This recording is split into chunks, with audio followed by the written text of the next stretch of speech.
We've all been trapped in this exact nightmare.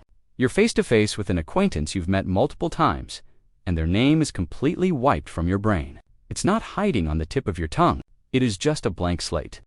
The real agony is the next 10 seconds of sheer panic, where you desperately stall, subtly angling your body and praying someone else walks up and greets them by name. But if you constantly forget names, you need to know this. You aren't rude, you aren't self-centered, and you certainly aren't unintelligent.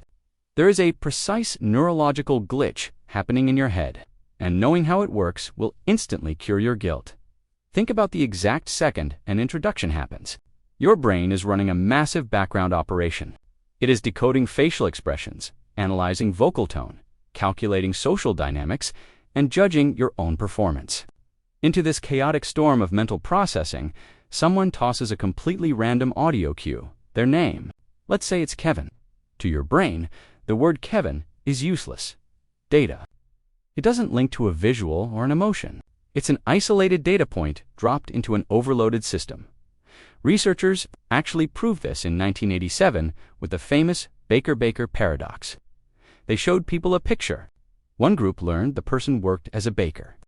The other group was told his last name was Baker.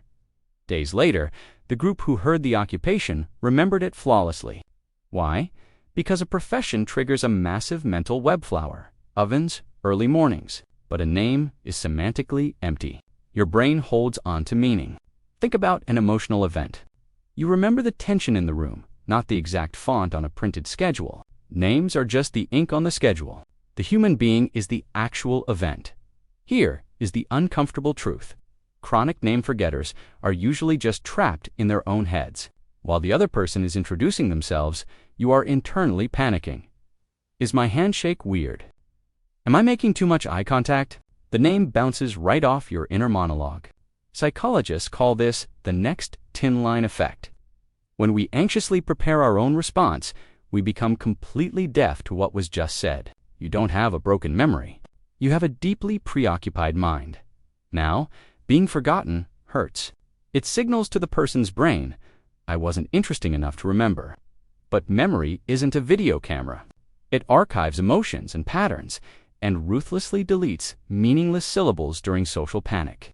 The person who forgot your name likely remembers the story you told or the exact sound of your laugh. In fact, name forgetters are usually highly empathetic, associative thinkers. They remember the deep, emotional texture of a conversation. They are phenomenal listeners, but terrible at the robotic task of memorizing a social tag under pressure. You can hack this system by repeating their name out loud instantly to build a mental bridge, but let go of the shame. You aren't dismissive. Your mind simply values the complex reality of who a person is, rather than the arbitrary sound they were assigned at birth. If this psychology breakdown resonated with you, I've linked a curated list of mind-bending books in the pinned comment. Don't forget to subscribe and hit the bell for more deep dives into human behavior.